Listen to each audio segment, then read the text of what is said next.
ওই পাগল ছাগল বক্তার পক্ষে তো একটাও দলিল নাই, আমি তো এতগুলো দলিল দিলাম। আমার এজিদের ব্যাপারে এত গবেষণা আছে, সারা বাংলাদেশ না সারা দুনিয়ার সব মৌলবি যদি এক জায়গায় না সুপারগুলো লাগায় গাঠা বানায় আমার সামনে দেন, ওদের পরদাদার পরদাদা পূর্বপুরুষ ওদের এজিদ বাবার দালালির পক্ষে একটা দলিল দিতে পারবে না। আর ইমাম হোসেনের পক্ষে আমি 1000টা দলিল দিতে পারবো ইনশাআল্লাহ। আমার হোসেন সত্য ছিলেন, আমার হোসেন শাহাদাত বরণ করে জান্নাতি যুবকদের সরদার হয়েছেন। সেই ইমাম হোসেনের অবমাননাকারী, ওনার হত্যার ষড়যন্ত্রকারী, ওনার মাথা মোবারকের সাথে বেয়াদবিকারী, ওনার উপস্থিতিতে বদর যুদ্ধকে কটাক্ষ করে বদর যুদ্ধের বদলা নিয়েছে এই কথা যে বলল, সেই এজিদ মুসলমান হতে পারে না। মৌলবী বলে এজিদ সরাসরি জড়িত না, তাহলে কে জড়িত? যে মৌলবীর নাম নিছে, হ্যাঁ এ তো পড়াশোনা নাই। আপনার দেখবেন ব্যাং অনেক রকম আছে, বাওয়া ব্যাং, কুনো ব্যাং, আরেকটা আছে কুয়ার ব্যাং। কুয়ার ব্যাং কোনটা? কুয়া খুব ছোট, তো যেই ব্যাং কুয়াতে থাকে ও মনে করে এটাই দুনিয়াটা। বালতিতে উঠে ফেলে দিলে ওর চোখ বন্ধ থাকে, পথিকের লাত্তি খেয়ে যখন চোখ খুলে কুয়ার ব্যাং দেখে দুনিয়াটা অনেক বড়। কিছু কম জানা আলেমী এজিদের দালালি করে, কোন মুসলমান এজিদের দালালি করতে পারে না। কে বলেছে এজিদ জড়িত নয়? কারবালায় ফোরাতের তীরে ইমাম হোসেনের পানি বন্ধের নির্দেশ উবাইদুল্লাহ বিন জিয়াদকে কে দিয়েছে? আমার হোসেন ছোট্ট সন্তানটা নিয়ে সামনে এসেছিলেন, এজিদের সৈন্যরা আমারে পানি দিস না, এই ইরাকের ইহুদি খ্রিস্টান ফোরাতের পানি খায়, তোরা বাধা দিস না, জঙ্গলের পশুগুলো পানি পান করছে, তোরা বাধা দিচ্ছিস না, আমাকে পানি দিস না, আমার এই বাচ্চাটার মুখে একটু পানি দিয়ে দে। ইবনে কাসির আল বেদায়াতে লিখেন, এজিদের সৈন্যদের পক্ষ থেকে একটি বিষাক্ত তীর আসলো, সেই তীর হযরত আলী আকবরের সিনার এক পাশ থেকে আরেক পাশ চলে গেল, রক্তে রঞ্জিত হয়ে গেল। ইমাম হোসেন মৃত সন্তানটা তার বোনের কাছে নিয়ে বললেন, জয়নব আমি তারে পানি দিতে পারি নাই, বিষাক্ত তীর পেয়েছে, আমার কোনো চিন্তা নাই, আমার নানা রাসূলুল্লাহ তারে জান্নাতে পানি পান করায় তৃপ্তি করিয়ে দিবে। আহলে বাইতকে পানি নিতে দিল না, এজিদ দোষী না। এজিদের বংশধরদের অবস্থা দেখেন।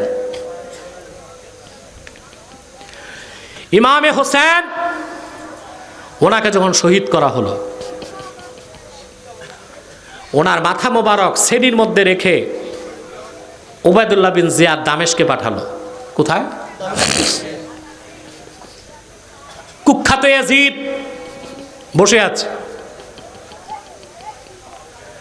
ইমামে হোসেনের মস্তক মাঝখানে, চারপাশে আহলে বাইতের আরো 18টা মাথা।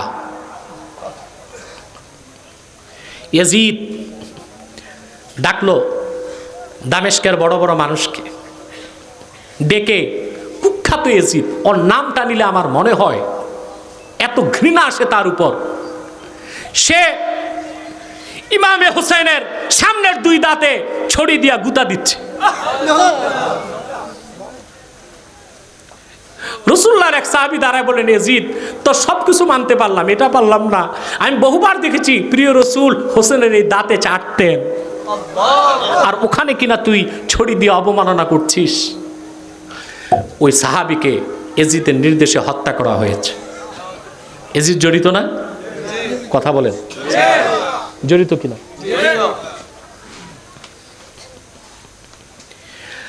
ইমামে হোসেনের মাথা রাখা দেহটা তো কারবালাতেই, দেহটা ইরাকে দাফন হয়েছে, মাথাটা দামেস্কে।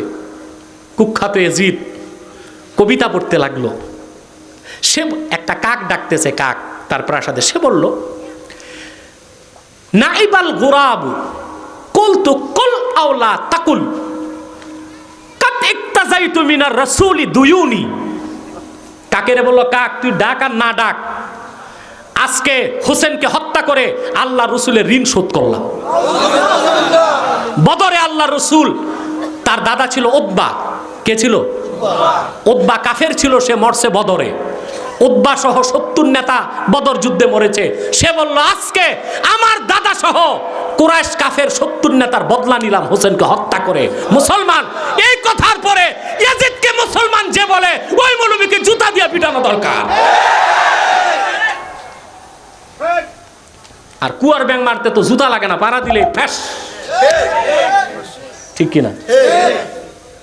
তারপর আরো কথা আছে এখানে। আপনাদের এখানে বড় কওমি মাদ্রাসা আছে না মুরাদনগর? ওখানে যে একটা কিতাব খুঁজবেন আলেমরা, শারহু ফিকহিল আকবর, কি নাম? আমাদের হানাফিদের আকীদার কিতাব, দারুন নাফায়েস, লেবানন, বৈরুতের ছাপ, 175 পৃষ্ঠায় এসেছে। সে কবিতা শুধু পড়ে নাই, সে তার বক্তব্যে ইমাম হোসেনের মাথা সামনে ইয়াজিদ বলল, ইন্নী জাযাইতুহুম বিমা ফাআলু বিআশিয়াখে কুরাইশিন ওয়া সানাদিদিহিম। বদর যুদ্ধে কুরাইশ নেতাদেরকে মুহাম্মদ সাল্লাল্লাহু আলাইহি সাল্লামের সাহাবীগণ হত্যা করেছেন।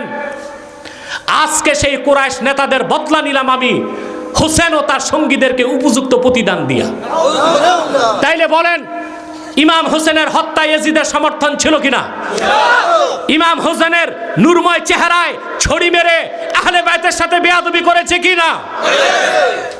সে জিদ কিভাবে মুসলমান হয়? মৌলবী কিতাব নাই, পড়া নাই, চটি বই পড়ে ওয়াজ করে। ওয়াজ তো না, আওয়াজ শুনবেন, ভ্যাঁ ভ্যাঁ ছাড়া আর কিছু নাই। আর চোখ দিয়া পানি বুকতেছে, বুকটা ভাসায় দিচ্ছে। এটা হচ্ছে কি, এক ধরনের মেডিসিন আছে, এটা মনে রাখবেন। বক্তারা গাড়ি থেকে নামার সময় চোখে লাগায় না, একরকম কানতে কানতে স্টেজে আস, কান্দা ছাড়া বলবে এটা কি, পানি শেষ হইলে তো আর ওয়াজ চলবে না। কথা বুঝেন না? পড়া নাই, লেখা নাই। যান মুরাদনগর বড় মাদ্রাসা, আমি জানি 100 বছরের পুরনো, আমার মনে হয় সেখানে সব কিতাব আছে। হানাফি মাযহাবের শ্রেষ্ঠ তাফসীর রুহুল মাআনি, 25তম খণ্ড, 309 পৃষ্ঠা। লানাতুল্লাহি আলা জালিমিন, এই আয়াতের ব্যাখ্যায় আল্লামা মাহমুদ আলুসি 3 পৃষ্ঠা আলোচনা করছেন এজিদের বিপক্ষে। কয় পৃষ্ঠা? তারপর তিনি চূড়ান্ত সিদ্ধান্ত দিয়েছেন।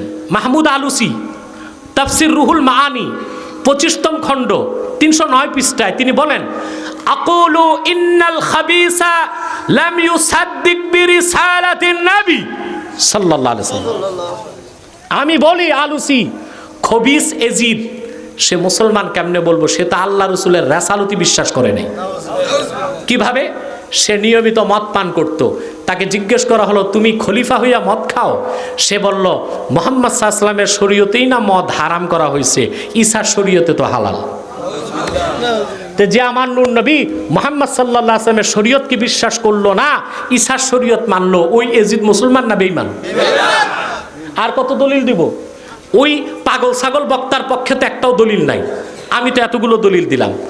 আমার এজিদের ব্যাপারে এত গবেষণা আছে, সারা বাংলাদেশ না সারা দুনিয়ার সব মৌলবী যদি এক জায়গায় না সুপারগুলো লাগায় গাঠা বানায় আমার সামনে দেন, ওদের পরদাদা পরদাদার পরদাদার পরদাদা পূর্বপুরুষ ওদের এজিদ বাবার দালালির পক্ষে একটা দলিল দিতে পারবে না।